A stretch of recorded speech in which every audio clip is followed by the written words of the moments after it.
အားလုံးမင်္ဂလာပါခင်ဗျာ Caribbean Music Coach Channel နေပြီးတော့ပြန်လည်ကြိုဆိုပါရစေကျွန်တော်နာမည်ကိုကြီးပါ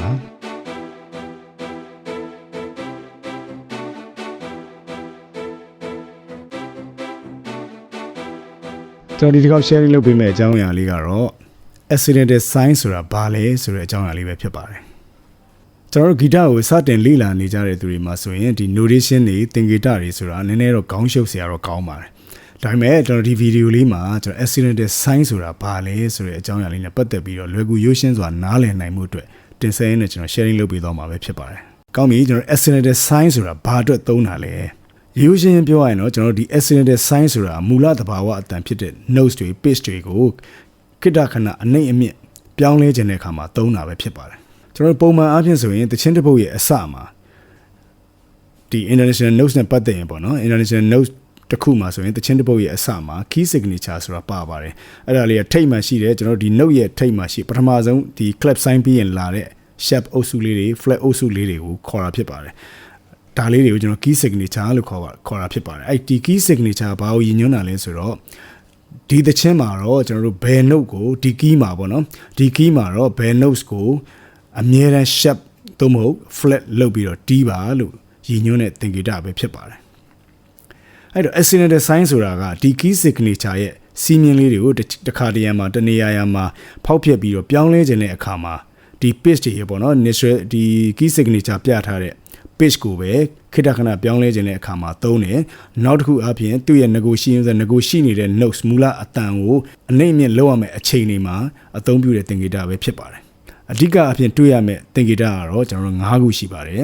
ဒါကတော့ sharp sign flat sign natural sign double sharp sign နဲ့ double flat sign တွေပဲဖြစ်ပါတယ်အဲ့တော့ sharp sign ဆိုတာဘာလဲ flat sign ဆိုတာဘာလဲကျွန်တော်ပြီးခဲ့တဲ့ဗီဒီယိုမှာလည်းပြောခဲ့ပါတယ်เนาะ sharp ဆိုတာကမူဒီတန်တစ်ခုကနေပြီးတော့အတန်တဝက်သို့မဟုတ် semitone half step စသဖြင့်ပေါ့เนาะမြင့်စေခြင်းတဲ့အခါမှာသုံးတဲ့သင်္ကေတဖြစ်ပါတယ်ဒီ sharp တို့ flat တို့ဒီ sign တွေကကျွန်တော်တို့အခရာမှာဆိုလို့ရှိရင်နောက်မှာပြပါတယ် over note လေးနဲ့ပတ်သက်ရင်တော့ over note လေး note ခေါင်းလေးရဲ့ note head လေးရဲ့ရှေ့မှာပြတာပဲဖြစ်ပါတယ်ဒါဆိုရင်ကျွန်တော်တို့ C note ဆိုရင် C note ရဲ့ရှေ့မှာ sharp sign ပြထားလို့ရှိရင်ကျွန်တော်တို့ကဒီ keyboard ပေါ်မှာဆိုလို့ရှိရင် C ရဲ့ညာဘက်မှာတစ်ချမ်းမြင့်နေတဲ့အနက်ကလုတ်ကလေးကိုကျွန်တော်တီးရမှာဖြစ်ပါတယ်နောက် flat sign ဆိုတာလည်းဒီလိုပါပဲ flat sign ဆိုတာလည်း moody တန်တစ်ခု natural note တစ်ခုကနေပြီးတော့ကျွန်တော်တို့ဘယ်ဘက်ကိုပေါ့နော်ဒီဘယ်ဘက်ကိုတချမ်းအားဖြင့်နှိမ့်စေခြင်းတဲ့အခါမျိုးမှာသုံးတဲ့သင်္ကေတဖြစ်ပါတယ် semitone half step ပေါ့နော်နှိမ့်စေခြင်းတဲ့အချိန်မျိုးမှာသုံးတာပဲဖြစ်ပါတယ်အဲ့တော့ဒီ flat sign ဒီလည်းစောစောအလိုပါပဲကျွန်တော်တို့ key ဒီ alphabet တွေမှာဆိုရင်နောက်ကနေပြပါမယ်ကျွန်တော်တို့ဒီ notes ထဲမှာဆိုရင်တော့ရှေ့ကနေပြပါတယ်ဒီ over note လေးရဲ့ရှေ့မှာပြလေးရှိပါတယ်ဥပမာ D ဆိုရင်ဒီ note ရဲ့ရှေ့မှာ flat sign လေးပါလို့ရှိရင်အဲ့ဒီ D ကိုကျွန်တော်တို့ flat sign ပြထားတဲ့အတွက်ကျွန်တော် D ရဲ့ဘဲဘက်မှာရှိတဲ့အမဲကလုတ်ကလေးကိုတီးရမှာပဲဖြစ်ပါတယ်။နောက် natural sign ဆိုတာဘာလဲ natural sign ဆိုတာကကြတော့စောစောကပြထားတဲ့ sharp တွေ flat တွေကို cancel လုပ်ချင်တဲ့အချိန်မှာသုံးတဲ့သင်္ကေတဖြစ်ပါတယ်။နောက်တစ်ခါ key signature အရာပါလာတဲ့ဥပမာဒီတခြင်းဟာ F sharp နဲ့တီးရမယ်ဒီ F line ဟာဒီ key signature အများသောအားဖြင့်တော့ key G ပေါ့နော် key G မှာဆိုရင် one sharp ဖြစ်တယ် one sharp က F sharp ဖြစ်တယ် F ကိုမြင်တာနဲ့ကျွန်တော်တို့ F sharp တီးရတယ် F note ကိုမြင်နိုင်ကျွန်တော်တို့ F sharp တီးရတယ်အဲ့ဒီ key signature ပြထားတဲ့ note စီမှာဆိုရင် F ကရှေ့မှာရှက်မပြပါဘူးဟိုထိတ်မှာပဲတခါတည်းပြထားပြီးသားဖြစ်တဲ့အတွက်ဒီနောက်ပိုင်းတခြင်းထဲမှာရှိတဲ့ဒီ note line ပေါ်မှာရှိနေတဲ့ F မှန်များကိုကျွန်တော်တို့ F sharp တီးရတာဖြစ်ပါတယ်အဲ့တော့ဒီ F sharp ကို natural F တီးစေငကိုမူလ F ကိုတီးစေခြင်းတဲ့အချိန်မျိုးမှာဒီ natural sign ကိုပြတာပဲဖြစ်ပါတယ်ဒီ natural sign လေးပြထားရင်တော့ note ရဲ့ရှေ့မှာဒီ natural sign လေးကိုမြင်နေရရင်ကျွန်တော်တို့ငကိုမူလ original note ကိုတီးရမှာပဲဖြစ်ပါတယ်ဒါ natural sign ရဲ့သဘောတဘာဝပါဟုတ်ပြီ double sharp ဆိုတာဘာလဲ double sharp ဆိုတာကလည်းအတူတူပါပဲ sharp ကိုနှစ်ခါလုပ်လိုက်တဲ့သဘောပါပဲဥပမာ C sharp ကိုနောက်ထပ် sharp တစ်လုံးထပ်တင်လိုက်ရင် C double sharp ဖြစ်သွားတယ်အဲ့ဒီဥစ္စာကအတန်ပြည့် whole step တစ်ခုတက်သွားတာ ਨੇ အတူတူပါပဲဥပမာ C ကနေကြည့်မယ်ဆို D ဒီဒါ C ရဲ့ double sharp ပါပဲ double flat ဒီလည်းဒီတိုင်းပါပဲကျွန်တော်တို့ D ကနေပြီးတော့ flat နှစ်ကြိမ်လုပ်စေခြင်းတဲ့အချိန်မျိုးမှာ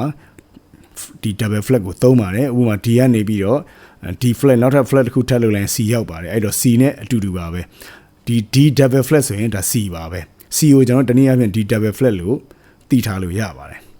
အဲ့တော့ shed flat neutral sign double shed double flat ရဲ့သဘောတရားတွေဒီတိုင်းပါပဲနောက်မှတ်သားရမယ်အရေးကြီးတဲ့အချက်တစ်ခုရှိပါတယ်ဒီ accidental sign တွေရဲ့သဘောတဘာဝသည်ကျွန်တော် measure တစ်ခုအတွင်းမှာပဲအကျုံးဝင်ပါတယ်ဒီ measure ကျော်သွားဒီ measure ကျော်သွားပြီးတော့သူညွှန်ပြထားတဲ့ measure ကျော်သွားပြီးနောက် measure တစ်ခုကိုရောက်သွားတဲ့အချိန်မှာတော့အဲ့ဒီ effect ကမပါလာတော့ပါဘူးမရှိတော့ပါဘူးသူရဲ့ negotiation ဆိုတဲ့အတိုင်းကျွန်တော်တီးနေကြတဲ့အတိုင်းပဲတီးရမှာဖြစ်ပါတယ်ဥပမာကျွန်တော် COC shed လို့တီးထားတယ်ဒီ measure ထဲမှာနောက်ထပ် C တစ်ချိန် measure ထဲမှာထပ်ပါတယ်အဲ့ကောင်လဲကျွန်တော်က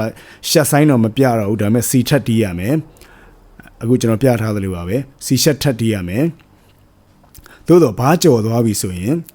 negotiation တိုင်းပဲကျွန်တော်တို့တီးရမှာပဲဖြစ်ပါတယ် flat ဒီလည်းဒီတိုင်းပါပဲ neutral sign ဒီလည်းဒီတိုင်းပါပဲကျွန်တော်တို့ဆိုတော့ key G ပေါ့နော် key G one shed key G မှာဆိုရင် F line ကိုကျွန်တော်တို့ shed လုပ်တီးရတယ်ဒါပေမဲ့ original F ကိုတီးသေးခြင်းတဲ့အချိန်မှာ neutral sign လေးပြလိုက်မယ်အဲ့ neutral sign ဒီ measure တစ်ခုအတွင်းမှာအကျုံးဝင်ပါတယ် measure ကျော်သွားရင်တော့ကျွန်တော် F shed ကိုပဲပြန်တီးရမှာဖြစ်ပါတယ်အဲ့တော့ accidental sign ဆိုတာဒီသဘောတဘာဝပဲအများကြီးရှုပ်ထွေးမှုတော့မရှိပါဘူးဒါပေမဲ့ဒါတွေကဘယ်မှာတွေ့ရမှာလဲဆိုတော့ကျွန်တော် international notes မှာအများကြီးကျွန်တော်တို့တွေ့ရမှာဖြစ်ပြီးတော့အများကြီးလည်းသိဖို့လိုအပ်ပါတယ်ဒါကိုဘယ်လိုဖြစ်တယ်ဆိုတာကိုလည်းအခုလိုမျိုးနားလည်သဘောပေါက်နေဖို့လိုပါတယ်ကျွန်တော်တို့ဒီ1 2 3 notes မှာတော့ key signature ကျွန်တော်တို့ကဒီစာနဲ့ပြရတယ်ပေါ့ key G key F key A ဘာညာပေါ့နော်ဒါမျိုးလေးတွေပဲအပေါ်မှာပဲစာရေးလိုက်တယ်အောက်မှာ key signature ကျွန်တော်တို့ဘယ်နှ shed ပါတယ်1 shed 2 shed 3 shed တွေမလိုဘူး1 flat 2 flat 3 flat တွေမလိုဘူး key G key F key D စသဖြင့်ဒီလိုပြလိုက်ရင်ကျွန်တော်တို့ပြီးသွားပြီပေါ့နော်1 2 3 note မှာတော့အတိုင်းပဲအတွင်းထဲမှာသုံးထားတဲ့ shed flat တွေကိုတော့ကျွန်တော်တို့ accidental sign အနေနဲ့နားလည်ရမှာဖြစ်ပါတယ်ကျွန်တော်တို့ဒီ1 2 3မှာတော့များသောအားဖြင့်တော့ shed လုပ်တဲ့ note တိုင်းကို shed ပြကြပါတယ်တချို့လည်း international note ရဲ့သဘောတဘာဝကိုသိတဲ့လူကရှေ့မှာ shed တစ်ချိန်ပဲပြတယ်နောက်က note ကို shed တီးသေးခြင်းမိမဲ့လည်း shed မပြတော့ဒါပေမဲ့ကျွန်တော်တို့ကအဲ့လိုမျိုးလည်းတစ်ခါလေကျတော့တွေ့ရတတ်ပါတယ်အဲ့တော့ရှေ့မှာ shed ပြထားတယ်နောက်မှာတော့ shed မပြတော့ဘူးဒါပေမဲ့ तू ကနောက် note ကိုလည်း shed လို့တီးသေးခြင်းတယ်ဆို international note သဘောတဘာဝအရာပါနော်ဒါပေမဲ့ဒီကျွန်တော်တို့1 2 3မှာကျတော့ international note ရဲ့သဘောတဘာဝကိုအပြည့်ယူထားတာမဟုတ်တဲ့အတွက်တချို့လည်း shed အချိန်ခဏရေးတယ်ပေါ့နော်လေးလုံးလုပ်စေခြင်းလေးလုံးကို shed ရေးကြပါတယ်ရေးရပါတယ်ဒါမှလည်းတချို့ကနားလေတယ်ပေါ့နော်ဒီ international notes မှာတောင်မှပဲတခါလေဒီကြည့်နေကြလူတွေတောင်မှပဲတခါလေရှေ့မှာ shed ပြပြီးနောက်မှာ shed မပြတော့ရင်နောက်က original note ကြီးတော်တီးမိနေတတ်ပါတယ်ဒါလည်းမှားတတ်တဲ့အကြောင်းအရာလေးပေါ့နော်1 2 3မှာကတော့ပို့ဆိုးတာပေါ့1 2 3မှာအဲ့လိုသာမပြရင်သူကတွေ့တဲ့အတိုင်းပဲ ray ဆို ray ပဲတီးတော့မှာပေါ့နော် ray shed လို့ပြထားပေမဲ့ရှေ့မှာ ray shed ဖြစ်ပေမဲ့နောက်မှာ ray shed လို့မပြထားရင်ဒါပေမဲ့ ray shed တော့တီးရမယ် ray shed လို့မရေးတော့ ray ပေါ်မှာ shed မတင်ပေးတော့အဲ့ဒါဆိုလို့ရှိရင် ray ပဲတီးကြမှာပဲဖြစ်ပါတယ်အဲ့တော့1 2 3 note မှာတော့ shed တီးရမယ် note တွေအကုန်လုံးပိုက်စိတ်တိုက်ပြီးတော့လိုက်ပြီးတော့တက်ရပါတယ် flat ဆိုရင်လည်း flat ကိုလိုက်ပြီးတော့ရေးကြရပါတယ်ရှေ့မှာ flat ရေးထားလို့နောက်မှာ flat တီးပါဆိုတော့ရည်ညွှန်းချက်မျိုးနဲ့အသေးချာရေးပြထားရင်တော့လည်းတစ်မျိုးပေါ့နော်ဒါပေမဲ့1 2 3 note ကတော့ဒီလိုပဲနားလည်မှုနဲ့တီးနေကြရတာများပါတယ်အဲ့တော့1 2 3 notes တွေကတော့တိတ်ပြီးတော့ပြောစရာတိတ်မရှိပါဘူး accidental sign ဆိုတာကတော့ဂီတကိုအယောင်သွေးဆုံအောင်ခံစားမှုအမျိုးမျိုးကိုဖော်ပြနိုင်အောင်ကူညီပေးတဲ့အရေးကြီးတဲ့သင်္ကေတပဲဖြစ်ပါတယ်အစပိုင်းမှာနည်းနည်းရှုပ်ထွေးတယ်လို့ထင်ရပေမဲ့နောက်ပိုင်းတီးရင်ခိုင်ရင်လေ့လာရင်လည်းနားလည်သဘောပေါက်လာမှာပဲဖြစ်ပါတယ်အခုကျွန်တော်ရှင်းပြတာတွေကိုလေ့လာပြီးတော့ဆက်လက်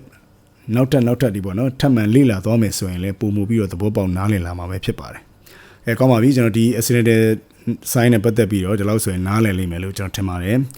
အားလုံးကျေးဇူးတင်ပါတယ်ဒီလောက်ထိကြည့်ပေးခဲ့တဲ့အတွက်ကျွန်တော်ရဲ့ဗီဒီယိုတွေတက်လာတိုင်းမှာအားပေးတယ်လေ့လာတယ်